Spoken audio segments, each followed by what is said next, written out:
Kabanata 3971. Sabi ng mga tao sa labas, "Matyaga akong babae, pero parang one step above me right now," ani Cathy. Ngumiti si Harvey, ngunit hindi nagsalita.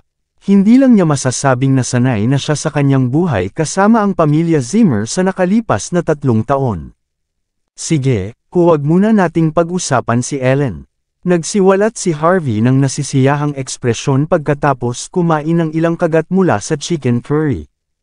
"In the first place, nagkakilala lang kami dahil sa'yo. Iniisip ng lahat na sinusubukan ko lang umakyat sa mga ranggo gamit siya, ngunit dapat mong malaman ang katotohanan sa lahat ng tao. I thought I'd make a new friend here, but it looks like it's the." Harvey smiled helplessly, medyo nadismaya siya. Sa kabaligtaran, pakiramdam ni Ellen ay isang ganap na kakaibang tao pagkatapos ng lahat ng nangyari, ay hindi niya inaasahan na mangyayari ito. Ang kanilang pagkakaibigan ay naging alabok sa loob ng ilang araw, at hindi malayong tawagin silang magkaaway sa puntong ito. Si Eden at si Noemi ang nagudyok sa buong bagay, ngunit sa pagtatapos ng araw, ang kanilang mga halaga ay hindi nakahanay. "Ito lang ay kasalanan ko," sagot ni Cathy. "Si Ellen at ako ay magkasama mula noong kami ay bata pa, ngunit siya ay sama-sama kay Eden habang ako ay nawala ng ilang sandali." Tuldok, siya ay isang mahirap na bata sa pagtatapos ng araw. Siya ay isang anak sa labas, at ang kanyang ina ay hindi nagsasabi kung sino ang kanyang ama. Ito ang buong dahilan kung bakit ang kanilang katayuan sa loob ng pamilya ay medyo awkward sa loob ng mahabang panahon. Siguradong gusto ni Noemi na magkasama sina Ellen at Eden. "Hindi mangyayari ang mga bagay kung narito ako bago niya nakilala si Eden." Napabuntong hininga si Harvey. "May isang bagay na sinabi ko kay Noemi na dapat mong malaman. Ang pag-ibig ay kalayaan. Sa huli, pipiliin ni Ellen kung sino ang gusto niyang mahalin. Hindi ito sa iyo, at hindi rin sa akin. Ito ay kanyang sariling pagpipilian." Tumigil sandali si Harvey. Kung hihinto siya sa pagsali sa kanyang sarili sa ating negosyo. Kung gayon, wala akong gagawin sa kanya. Natigilan si Cathy bago tumawa ng mapait. "Pwede pa ba yun? Ang mayayamang pamilya ay walang puso, at hindi mahalaga sa kanila ang pagkakaibigan." Nang tanggihan ni Harvey ang kabutihang loob ni Ellen, at tumanggi sa kanyang hindi makatwirang mga kahilingan at maging kanyang subordinate. Ang kanilang mga landas ay naitakda na sa bato. Maging si Cathy ay hindi ito mapipigilan. Ang mga interes at benepisyo lamang ang mahalaga sa kanila, gayon paman. Hindi sila magdadalawang isip na ipagkanulo ang sarili nilang mga miyembro ng pamilya, lalo na ang isang kaibigan noong nakalipas na mga araw. Kahit sa ilalim ng mga sitwasyong ito, hindi magdadalawang isip si Ellen na durugan si Harvey sa ilalim ng kanyang mga paa. "Tama, dapat kang pumunta sa tindahan pati na rin sa pagbubukas. Ikaw pa rin ang boss ng Silver Elixir ng pamilya Cobb. Dapat nakatayo ka sa front lines. Tagapagtrabaho mo lang naman ako." Sakto nang may sasabihin si Cathy, agad na tumalon si Harvey kay Cathy. Pagkaraan, bumagsak ang dalawa sa lupa. Ang malambot at malambing nitong katawan ay nakapulupot sa kanyang mga kamay. Gustong magpumiglas ni Cathy, ngunit agad na nanlambot ang kanyang katawan at namula ang kanyang mukha. Bam! Habang nakatulala pa rin si Cathy, bumukas ang mga bintana ng main hall. Maya-maya ay may lumundag na silhouette. Pagkatapos ay hinayla ng silhouette ang gatilyo sa direksyon ni na Harvey at Cathy. Bang, bang, bang! Halos sabay-sabay na tumalsik ang 6 na bala, na nagpatihil sa dalawa sa pagpunta sa kung saan-saan. Si Harvey ay agad na tinulak si Cathy at tinakpan. Kasabay nito, gamulong siya sa lupa at kumuha ng kutsilyo, at inihagis ito sa unahan. Umalangaw-ngaw ang tunog ng mga metal, at ibinaba ng silhouette ang baril pasulong upang ilihis ang kutsilyo. Tinusok mismo ng kutsilyo ang kitchen hood. Natigilan sandali ang assassin, at nanginginig ng husto ang mga kamay. Sa wakas ay makikita ng malinaw ang figure ng tao. Siya ay isang maliit na tao sa isang uniforme ng paaralan at isang face mask, na kahit anong tingin sa kanya, parang siyan isang ordinaryong estudyante. Sinasabi na mayroon siyang medyo maliksi na paggalaw at nakamamatay na pag-atake. Ang kalmadong ekspresyon ni Harvey ay sapat na upang manlamig ang assassin. Pinili niya ang pinakamagandang sandali para mag-atake, para lang sa elemento ng sorpresa. Ngunit hindi lamang siya nabigo na pumatay ng sinuman, ngunit siya ay ganap na nakompromiso, at ito ay isang bigong operasyon para sa kanya. Magsalita ka, sino ang nagpadala sa iyo dito? Pumalakpak si Harvey bago casual na kumuha ng kutsilyo sa mesa. Swoosh! Ang assassin ay hindi nagsabi ng isang salita, at alam niyang wala siyang mapapala sa sitwasyon. Mabilis niyang ibinaba ang kanyang kamay, at isang palaso ang lumipad mula sa kanyang manggas. Hindi niya pinaplano na pumatay ng sinuman, bagaman. Ginamit niya ang pagkakataong tumalon pabalik sa bintanang kanyang pinasukan mula sa. Natauhan naman ang mga security guard sa labas. Lahat sila ay bumunot ng kanilang mga baril matapos marinig ang lahat ng kaguluhan sa loob. Ngunit nagawa ng killer na hilahin ang gatilyo ng gusto, na mas mabilis kaysa sa kanila. Tatalon na sana siya sa pader matapos piliting paalisan ang mga security guard. Bang! Isang malakas na baril ang maririnig. Nang inag ang katawan ng assassin, at bumagsak siya sa lupa. Nabaril ang binti niya, likas na lumingon si Harvey sa likod, at nakita si Cathy na may hawak na maliit na katangi-tanging baril na tila isang palamuti. Usok na ang lumalabas sa baril ng mga sandaling iyon. Napangiti si Harvey. Naalala niyang iisa lang ang bala sa baril. Medyo mapagpasyang shot, hindi niya masyadong hinangaan si Cathy, at tumalon sa bintana at nilapitan ang assassin. Pinalibutan ng mga security guard ang killer, at itinutok ang kanilang mga baril sa kanya. Huwag kang gumalaw. Sabihin sa iba na manatili at panatilihing ligtas si Elder Cobb. Mabilis na nagutos si Harvey at inihagis ang kutsilyo sa kamay niya. Klang! Ang katangi-tanging sandata ng killer ay agad na ipinako sa lupa. Nanliit ang kanyang mga mata, at sinubukang umatras. Ngunit sa sandaling sinubukan niya, isang matinding sakit ang naramdaman sa kanyang binti na nabaril. Bago pa man siya makagawa ay sinipa na siya ni Harvey sa lupa. Tama na, tapos ka na para sa. Tumigil ka na sa pakikibaka. Malinis na tinanggal ni Harvey ang maskara ng killer at inalis ang poison sac sa kanyang bibig. Mabilis niya itong sinipa at naalis ang baril ng walang pag-aalinlangan. Isang inosente at purong mukha ang makikita.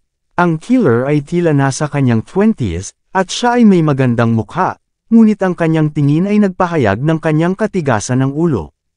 Galit na pinandilatan ng babae si Harvey. Matapos mapagtanto na wala na siyang pagkakataong magpakamatay man lang, galit na galit siyang nakatingin kay Harvey. Magsalita, sino ka? Sino ang nagpadala sa iyo dito? Tanong ni Harvey na may mapanghusgang tingin. Hindi umimik ang babae, umiwas lang siya ng tingin na para bang wala siyang pakialam sa ginawa ni Harvey sa kanya. Lumapit si Cathy, pinandilatan ang babae na may maliit na ngiti. Kung tama ang hula ko, dapat ay galing ka sa pinakakilalang killer organization mula sa South Seas. Ang The Royal. Pumunta ka dito para patayin ako, hindi si Harvey. Ang babae ay likas na sumulyap kay Cathy bago nanunuya. Hayaan mo akong hulaan muli. Kung tama ako, malamang na nagbayad ang pamilya Cobb ng mataas na halaga para patayin mo ako. Para sa kanila, ang aking pag-alis, ang pagtatatag ng aking kumpanya, at ang pagbubukas ng aking tindahan para sa negosyo sa Cobb. Ang anibersaryo ng pamilya ay dapat na medyo nakakahiya para sa kanila. Kaya gusto nila akong patayin. At the same time, may iba kang objective. Binalak mong kunin ang formula ko sa sandaling patay na ako, hindi ba? Paano mo nalaman? Tanong ng babae matapos marinig ang detalyadong paliwanag ni Cathy. Nagulat siya. Ang mga salita ni Cathy ay eksaktong kapareho ng kanyang mission briefing. Hindi lamang ganap na inilantad ni Cathy ang killer, ang buong bagay ay ipinaliwanag ng perpekto na para bang ito ay isang propesya. Sinabi sa akin ng pamilyang Cobb, syempre. Natakot sila na sirain ko ang formula, kaya nagpasya silang bantaan ako sa ganitong paraan.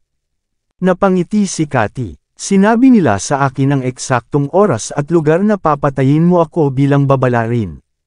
Kung hindi, bakit mo naisip na darating si Sir York dito sa oras? Sa tingin mo ba nagkataon lang ang lahat? Natigilan ang babae. Pagkatapos, bakas ng galit ang bumungad sa kanyang mga mata. Hindi mahalaga kung sagutin mo si Sir York o hindi. Pero huwag kang mag-alala, hindi kita papatayin ngayon. Ikaw ang pinakamahusay na sandata na mayroon kami laban sa pamilya Cobb, pagkatapos ng lahat. Ilang sulyap ni Cathy ang mga security guard at nag-gesture. Tawagan ang mga pulis at ang ambulansya. Siguraduhing mananatili siya sa istasyon ng pulisya ng mahabang panahon. Pagkatapos ay dinala ng ilang security guard ang babae. Nang makaalis na ang lahat, curious na tumingin si Harvey kay Cathy. Are you actually trying to fool the killer just now? O talagang binyantaan ka ng pamilyang Cobb ng ganito? Binigyan siya ni Cathy ng isang maliit na ngiti. Bakit hindi ka manghula? Dapat ginawa mo ang lahat ng iyon. Ang sabi, ang pamilya Cobb ang may pinakamalaking sama ng loob sa iyo ngayon. Sa iyong kadalubhasaan sa South Sea, ito ay hindi dapat mahirap alamin ang pasimuno ng buong sitwasyon, nakangiting sagot ni Harvey. Natawa si Cathy nang makita siya ni Harvey ng lubusan. Bakit hindi mo hulaan kung bakit ako nagpasya na ipadala siya sa pulisya sa halip na patayin siya?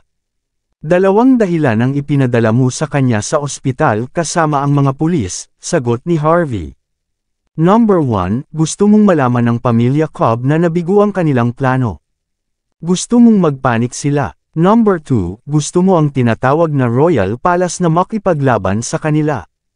Kahit magkano ang ibinayad sa kanila, dapat kitang-kita kung ano ang magiging takbo ng mga pangyayari kapag nalaman nila na sila ay pinagtaksilan. Medyo kahanga-hanga para sa iyo na makabuo ng plano on the spot.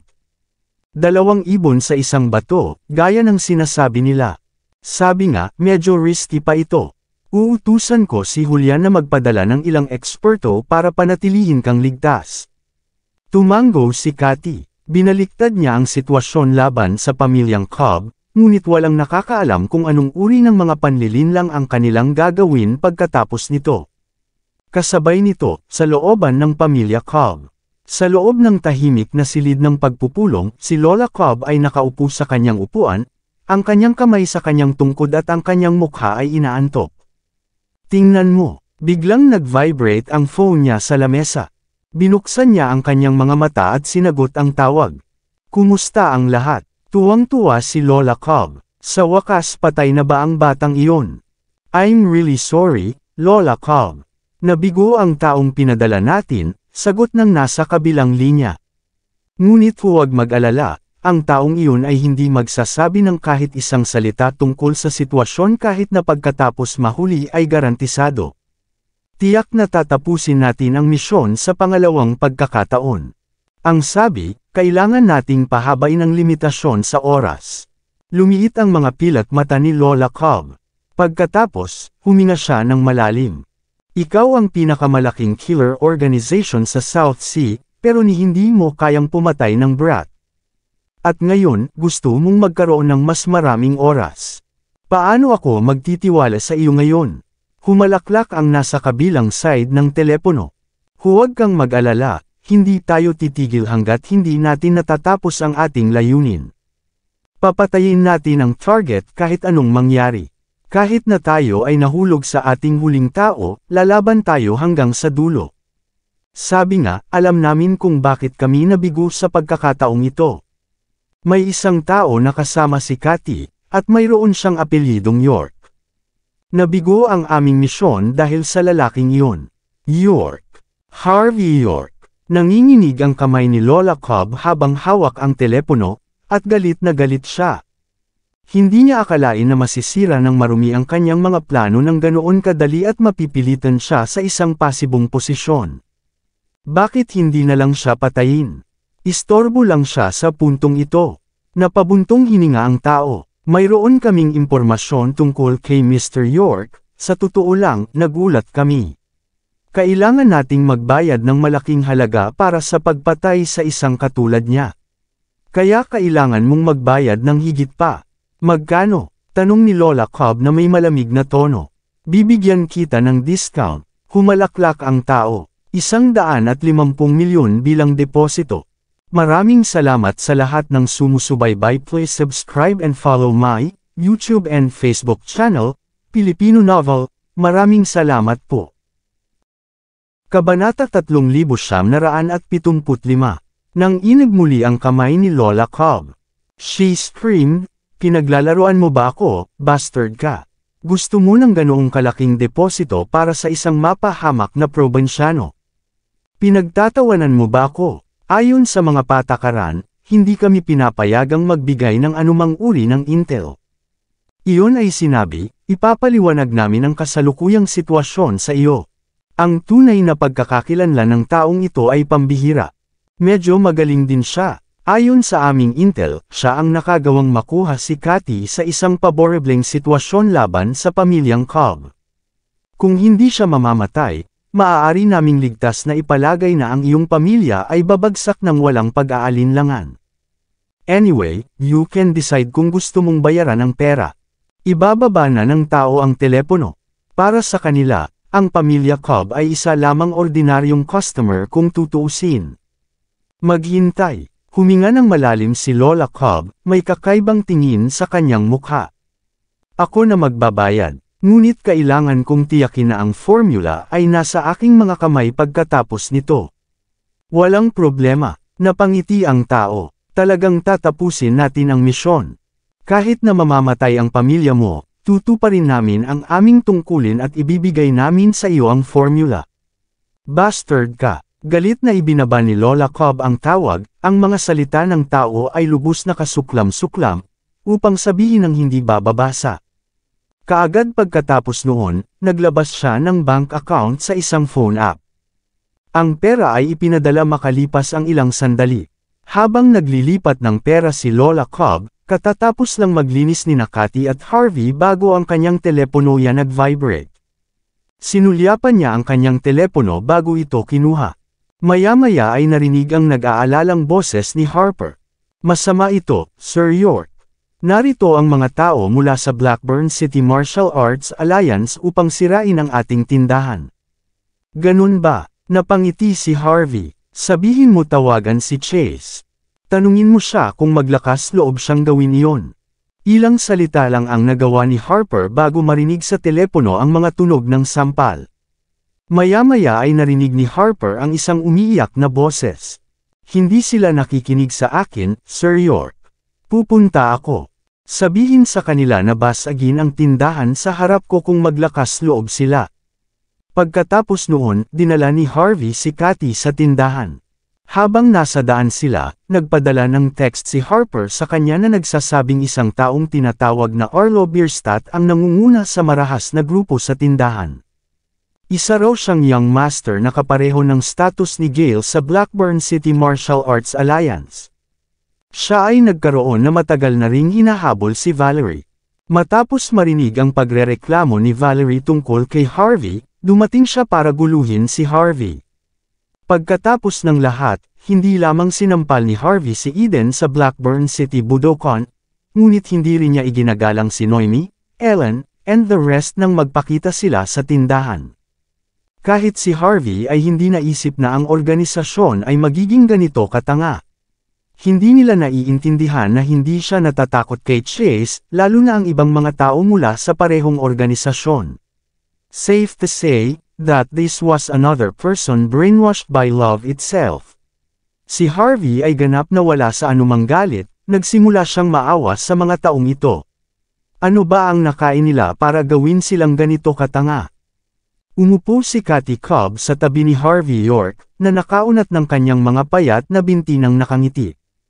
"Narinig ko na pinakamahusay na huwag magbuhos ng dugo bago ang pagbubukas. Ito ay malas, pagkatapos ng lahat. Siguro dapat na lang nating tawagan ang mga pulis at itaboy ang mga nanggugulo sa lugar."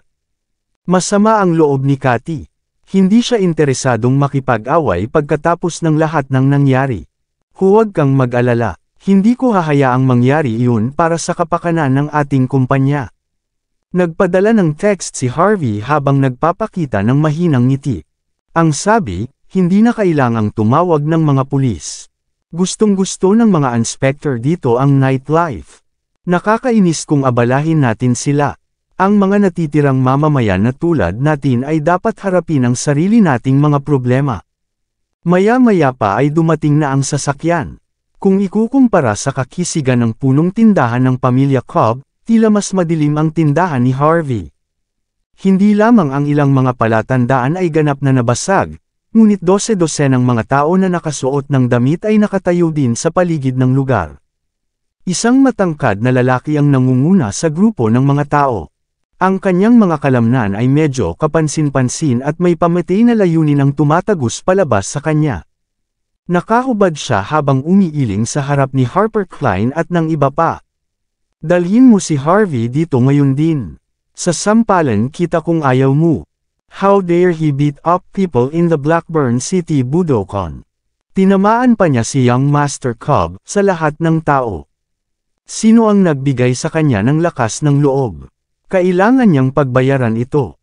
Hindi lang ako magpapabagsak sa kanyang tindahan, ngunit gusto ko rin siyang lumuhod sa harap ng punong tindahan ng pamilya Cobb, sa loob ng buong 3 araw. Natural, si Ellen Moreno at ang iba pa ay nakaramdam ng labis na hinanakit matapos silang hindi igalang kaninang umaga. Nagreklamo si Valerie Cobb tungkol sa buong sitwasyon kay Arlo Bierstadt. Para sa kapakanan ng taong mahal niya, ang lalaki na may kaparehong katayuan kay Gail Padlow na sumugod dito. Ang iba ay nagpapakita ng matuwid na tingin sa kanilang mga mukha matapos marinig ang mga salita ni Arlo. How dare a country bumpkin even do something like this? Sino ang nagbigay sa kanya ng lakas ng loob? Bibigyan ka pa namin ng 10 minuto. Sabihin mo pumunta siya dito ngayon din. Kung hindi niya gagawin, tatalunan namin ang bawat isa sa inyo at ibibitin kayo na parang mga palamuti sa Pasko. Ang isang tao ay dapat palaging umamin sa kanyang mga pagkakamali. Kung hindi niya kayang panagutin ito, anong karapatan niya? Sabihin mo bilasan mo, hindi ba't siya ay mataas at makapangyarihan nang dumating siya upang magpakitang gilas sa Budokan dati? Sumiksik si Harvey sa crowd kasama si Cathy habang ang lahat ay naghiyawan sa buong lugar. Pagkatapos, nagpakita siya ng isang mahinang ngiti sa harap ni Arlo. Ako si Harvey. Anong kailangan mo? Sumenya si Harvey kay Cathy bago niya dinala si Harper at ang iba pang mga trabahador sa loob. Hindi ko nais kung nasaktan sila sa panahon ng isang salungatan. Natigilan ang buong karamihan. Hindi nila inaasahan na magpapakita talaga si Harvey. Nang inig sila nang makita ang mukha ni Cathy, ang kanyang mga balingkinitang binti, at ang kanyang magandang figura, at ang mausok na hitsura sa kanyang mukha ay lubhang nakaapekto kay Arlo at sa iba pa. Si Valerie ay isang magandang babae, ngunit siya ay walang halaga kumpara kay Cathy. Maganda rin si Ellen, pero parang mababa ang aura niya. Sapat na yun para mapaghiwalay ang dalawa. Isang Porsche 718 ang nakaparada sa gilid ng kalsada, at hindi masyadong malayo. Biglang umupo ng tuwid si Ellen Moreno na handang biruin si Harvey. Matapos makitang sumama si Cathy Cobb, nagtataka si Ellen sa kanyang mga mata. Talagang iniingatan siya ni Cathy. Nagpapakita lang siya gamit ang presensya niya. Siya ang nagdala sa kanya pagkatapos matarget ng Blackburn City Martial Arts Alliance. This damn bastard. Napabuntong hininga si Ellen kay Harvey. She felt utter disdain towards him, but for some reason, may pahiwatig pa rin ang hinanakit sa kanyang puso. Bakit mas gugustuhin pa niyang itago ni Cathy kaysa tanggapin ang pagiging subordinate niya? Bakit? Siya ay nasa isang kahila-hilakbot na mood. Hindi niya alam kung selos ba ito o iba pa. Siya yun. Yan ang bastard na nanakit kay Young Master Cobb. Tama iyan. Sinilip niya ito bago sinampal ng ilang beses. Hindi niya iginagalang ang organisasyon. Ang magagawa lang niya ay maglaro ng dirty trick. Sinabi niya na walang sinuman sa organisasyon ang magiging sapat na mabuti laban sa kanya. Kahit siya sinabing sa sampalan ka lang kapag nagpakita ka rin. Makalipas ang maikling katahimikan, hindi napigilan ng mga tao na mapasigaw. Dumating sila na may misyon. Nandito sila para basagin ang tindahan ni Harvey at baliin ang kanyang mga binti. Iyon ang dahilan kung bakit nila inilalagay ang lahat ng posibleng sisihin sa kanya. Pagkaraang titigan si Arlo Bierstadt saglit, ang titig ni Arlo ay napuno ng lubos na kasakiman. Pagkatapos, sinigawan niya si Harvey, na amoy-amoy ng alak mula sa kanyang bibig. Ikaw ba ang bumugbog sa lahat ng mga tao sa Budokan mula noon, bastard ka? Arlo Bierstadt. Bahagyang ngumiti si Harvey bago kumuha ng bote ng ointment sa stand. Ito ang aming silver elixir. Ito ay kapaki-pakinabang para sa mga pinsala sa loob at labas. Bakit hindi mo tinanggap ang isang kahon nito bilang regalo bago tayo mag-usap? Binibigyan mo ako niyan. Nagpakita si Arlo ng masamang tingin. Sa tingin mo ba kailangan ko ito o ano? Sa tingin mo ba hahayaan na lang kita? Gusto mo mag-usap tayo? Sinasabi mo yan na parang may choice ka dito. Sino ka sa tingin mo? Matapos makita si Harvey na nagpapamalas kasama ang isang magandang babae sa likuran niya, napuno ng selo si Arlo. Pareho siya ng status ni Gail Padlow sa organisasyon. Kahit na bihira siyang magpakita sa publiko, isa pa rin siyang prominenteng figure sa lungsod. Kailangang igalang ni Gail si Arlo, lalo na ang isang lalaking nagbebenta lang ng gamot. Sabi nito, na natiling walang pakialam ang ekspresyon ni Harvey. Hindi lang siya lumuhod, may balak din siyang habulin siya na may lamang isang kahon ng gamot. Anong biro? Hindi makapaniwala ang mga alagad sa likod ni Arlo sa narinig. Napakataas at makapangyarihan pa rin siya kapag nasa harapan niya si Senior Bierstadt. Sinisikap pa niyang itaboy siya gamit ang ilang dolyar na halaga ng mga produkto. Anong iniisip niya? Ang isang tulad ni Senior Bierstadt ay hindi man lang makikinig kung mag-alok ng isang bloke ng ginto. Siya ay isa lamang probinsyano na nagbebenta ng gamot. Anong karapatan niyang magsalita sa harap niya? Dapat nakaluhod siya kahit papaano. Ngumiti si Harvey York bago niya sinabing, hindi lang kayong mga martial artist ay hindi pa rin marunong sa inyong mga crafts, but you're also na laging nasa labas dito, at sinasamantala ang mga tao sa pangkalahatan. Maaga o huli maghihirap ka kapag may nakabangga ka na mas malakas kaysa sa iyo. Ang silver elixir ay isang kahangahangang produkto. Baka kailangan mo lang ito sa lalong madaling panahon. Pagkatapos ng lahat, ang pag-iwas ay ang pinakamahusay na gamot. Casual na nagsalita si Harvey, na parabang hindi siya mapakali sa mga banta ni Arlo Bierstadt. Mabangga sa isang mas malakas. Isang malamig na tawa ang pinakawala ni Arlo. Tinatakot mo ba ako kapag nandito ka na nagbebenta nito? Agad na sinampal ni Arlo ang mga ointment sa lupa. Haharapin kita ngayon din. Markahan ang aking mga salita. Papairan ko ang buong katawan mo ng sarili mong produkto. Titingnan natin kung gumagana ang iyong mga produkto o hindi sa lalong madaling panahon. Iginagalang kanya sa pagbibigay sa iyo ng mapahamak na gamot. Sino ang nagbigay sa iyo ng lakas ng loob na patakbuhin ang iyong bibig? Isang malamig na tono ang maririnig mula sa malayo nang may dumating na grupo ng mga tao. Ang mga alagad ay galit na lumingon upang sumigaw sa mga tao. Pero nanginginig silang lahat matapos tingnang mabuti. Ni isang salita ay hindi sila makapagsalita nang nakaluhod na sila at nagiging mahina. Likas na tumalikod si Arlo matapos makaramdam ng ganap na kawalan ng respeto. Who's stopping me from dealing with this bastard? Hindi mo ba naiintindihan kung ano ang mangyayari kung ikaw mismo ang makisali? Nanginginig ang mga mata ni Arlo bago pa man siya matapos magsalita. Isang lalaking naka-white shirt ang lumapit na may malamig na pagpapahayag. Ito ay si Trey Bierstadt, ang nangungunang talento ng Blackburn City Martial Arts Alliance. Ang kanyang katayuan ay mas mataas kaysa kay Arlo. Maging si Gail Padlow ay walang magagawa kundi ang lumuhad sa harapan niya. Matapos makita ang pagdating ni Trey, walang pakialam na pumasok si Harvey sa tindahan at sinabihan ang mga trabahador na simulan ng pakuluan ang mga pamahid. Ang mahinang halimuyak ng mga pamahid ay maaamoy kahit saan. Natigilan si Arlo bago pilit na ngumiti sa kanyang mukha. Maliit na bagay lang, senyor. Kakayanin ko ito mag-isa. Hindi mo na kailangang pumunta. Obviously, naisip niya na tinawag din ni Eden Cobb si Trey. Siya ay lubos na humanga sa awtoridad ng pamilya Cobb noon. Sampal, sino ang senior mo? Sampal, sino ang nagbigay sa iyo ng lakas ng loob para kalabanan si Sir York? Sampal, sino ka din? Sampal, binigyan ka niya ng mga ointment, kaya gamitin mo na lang. Ito ang iyong mapa hamak na pagpapala. May death wish ka ba o ano? Patuloy na sinasampal ni Trey si Arlo nang walang pagsisisi. Dumudugo ang bawat butas ng mukha ni Arlo habang ang mukha niya ay parang namamaga na parang baboy. Hindi pa ba sapat ang hangal na ito na gawin ang anumang gusto niya sa lungsod? How dare he go against Governor York? Gusto niya bang mamatay?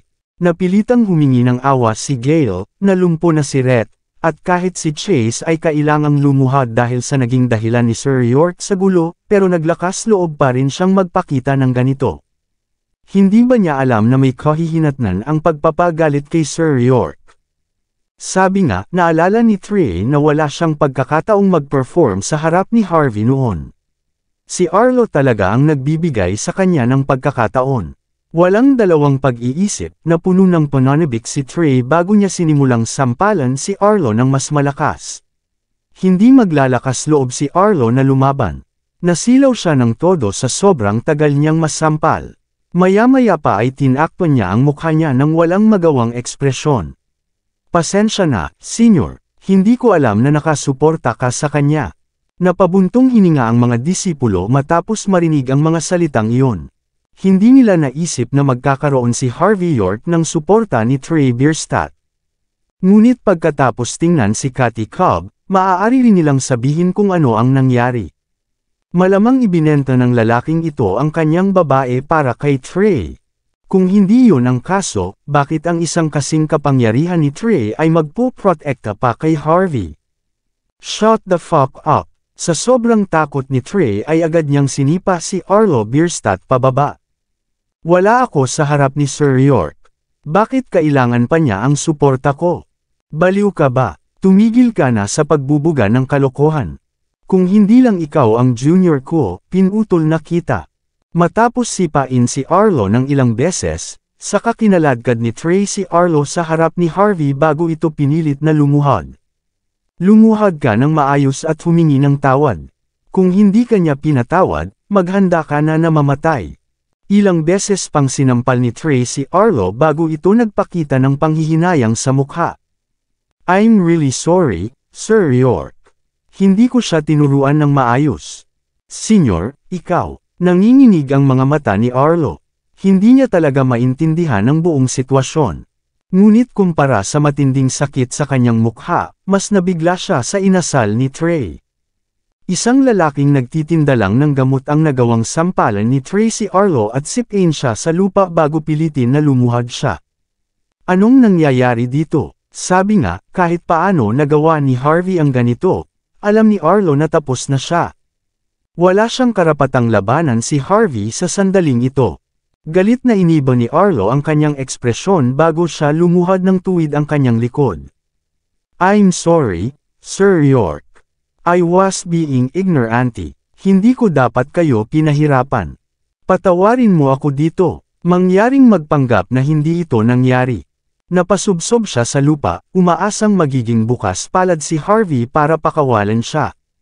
Ang ibang mga alagad na dumating upang magpakitang gilas ay lubos na nabigla. Tuldok, walang nag-isip na hindi dumating si Trey para panindigan si Arlo, lalo pa siyang alagaan. Hindi nila maisip ang katotohanang nagawa ni Harvey na gawing magalang si Trey sa kanya alinman. Lahat ba ito ay dahil nasa likod ni Harvey si Cathy? Maaari bang maging ganito kahusay ang isang pinananatiling tao sa pagkapit sa mga taong tulad nito? Sampal, sampal, sampal. Bago pa man mawala ang pagkabigla, agad na lumakad si Trey at hinampas ang ibang tao sa lupa. Lumuhad kayo, ngayon na. Ang ating trabaho ay alisin ang karahasan at protektahan ang mahihina. At gayon paman, ang lahat ng ginagawa nyo ay sinasamantala ang mga tao dahil lang sa mas malakas kayo. Ano, sa tingin nyo ba ay mga hotshots kayo pagkatapos matuto ng kaunting bagay? Ano sa tingin nyo ang ginagawa nyo sa mga baril at paniki na iyon? May balak ba kayong mang-blackmail? O nandito kayo para sirain ang tindahan? Ano bang tinuro ko sayo? Lumuhad kayo, bawat isa sa inyo. Lumuhad hanggang sa maging masaya si Sir York dito. Kung hindi, dapat mamamatay kayo na lang sa pagkakaluhod. Kung magsabi ka man ng isang salita, kukuhanin ko ang iyong mga ninuno. Hukayin ko silang lahat para lang masunog hanggang sa malutong. Naiintindihan mo ba ako? Kabanata 3980. Humanga si Harvey York sa ipinakitang palabas ni Trey Bierstadt. Siya ang palaging pinagbabantaan. Hindi niya alam kung ano ang nasa kabilang panig. Dapat ay tinuruan ni Sir York si Trey ng mas mahusay upang kumilos siya. Ang bansa H ay isang bansa ng kagandahang asal. Dahil sa akin siya, ay hindi ko pwedeng hayaan na lang siyang gumawa ng mga pagbabanta tulad ng paghuhukay ng mga ninuno ng isang tao at susunugan sila. Matapos marinig ang mga salita ni Trey, ang lahat ng mga disipulo ay lumuhad sa takot na nakatalikod. Sa loob ng Porsche 718, nalaglag ang panga ni Ellen Moreno nang siya ay nagyelo sa pwesto sa pinakamatagal na sandali. Hindi siya makapaniwala sa nakita niya. Siya at si Eden Cobb ay matagal nang nagpaplano. Nagbayad pa sila ng malaking presyo para magpakita si Arlo Bierstadt sa sandaling ito. Hindi lang nila gustong manatiling sarado ang negosyo ni Harvey, ngunit pipilitin din nila siyang ibigay ang formula. Ngunit walang nangyari ayon sa plano. Si Arlo at ang iba ay lumuhad ng walang babala. Hindi man lang maintindihan ni Ellen ang tanawin sa harapan niya. Sabi nga, hindi niya akalain na ito ang ginagawa ni Harvey. Ang tanging ginawa niya ay tumitig kay Cathy Cobb na may paghihiganti na pagpapahayag. Tuldok, anong karapatan niya para maging mas maganda at may kakayahan kaysa sa akin? Nang matapos si Trey sa lahat ng nandoon, magalang siyang tumayo sa harap ni Harvey bago siya nagsalita. Hayaan mo lang akong malaman ko kung paano mo gustong makitungo sa kanila, Sir York. Ang Blackburn City Martial Arts Alliance ay walang anumang opinyon tungkol dito kahit na gusto mo silang patayin. Nang inig si Arlo nang makita ang magalang na tingin ni Trey sa kanyang mukha. Alam namin na nagkamali kami, Sir York. Mangyaring bigyan kami ng isa pang pagkakataon. Snap, ang pamahid na inihanda ng mga manggagawa ay inilagay sa lupa. Maaamoy pa rin ang mahinang bango pagkatapos. Hinalo ni Harvey ang ointment gamit ang isang kahoy na stick habang nakangiti ng mahina. Hindi ko talaga ginusto ang pagpatay, ngunit lalo akong napupuot sa mga taong hindi gumagalang sa akin. Senior Bierstadt, tama ba? Ibinagsak mo sa lupa ang isang buong kahon ng aking mga pamahid. Hindi mo rin gagawin ito, hindi ba? Halika, maaari kang umalis pagkatapos gamitin ang lahat ng ito. Hindi na problema mo iyon ngayon, di ba? Sapat na ang ngiti ni Harvey para manginig si Arlo at ang iba pa. Si Arlo at ang iba ay nagpakita sa tindahan upang ganap na itapon ang buong lugar. Sila rin ay ganap na handang talunin ang lahat doon. Nagdusa pa si Harper Klein dahil dito. Para sa isang tulad ni Harvey. Ito ay hindi mapapatawad. Kung hindi dahil sa kanyang awtoridad at husay, biglang guguho ang kanyang tindahan. Kailangang ipadala siya sa ospital bilang mabuti. Walang intensyon si Harvey na maging madali sa mga taong ito. Ang kanyang kapayapaan ay hindi magtatagal kung hindi niya ituturo sa mga taong ito kung ano ang hitsura ng takot. Kasalanan ko yun, Sir York. Hindi ko dapat itinumba ang iyong pamahid. Kumibot ang sulok ng bibig ni Arlo. Huwag kang mag-alala. Gagamitin ko ang bawat huling patak. Ang iba ay sabay-sabay na tumango bago sila nakahinga ng maluwag. Hindi nila inisip na gumamit ng kaunting ointment para makalabas ng sitwasyon pa rin, napangiti si Harvey. Aabot na sana si Arlo para kumuha ng ointment. Tahan na, sabi ni Harvey. Paano mo gagamitin ito nang hindi muna nasaktan? Kailangan nating ilagay ito kung saan man may masakit. Naiintindihan mo. Napangiti si Harvey habang si Arlo at ang iba ay walang kamalay-malay na nanginginig. Ilagay mo ito kung saan man may masakit.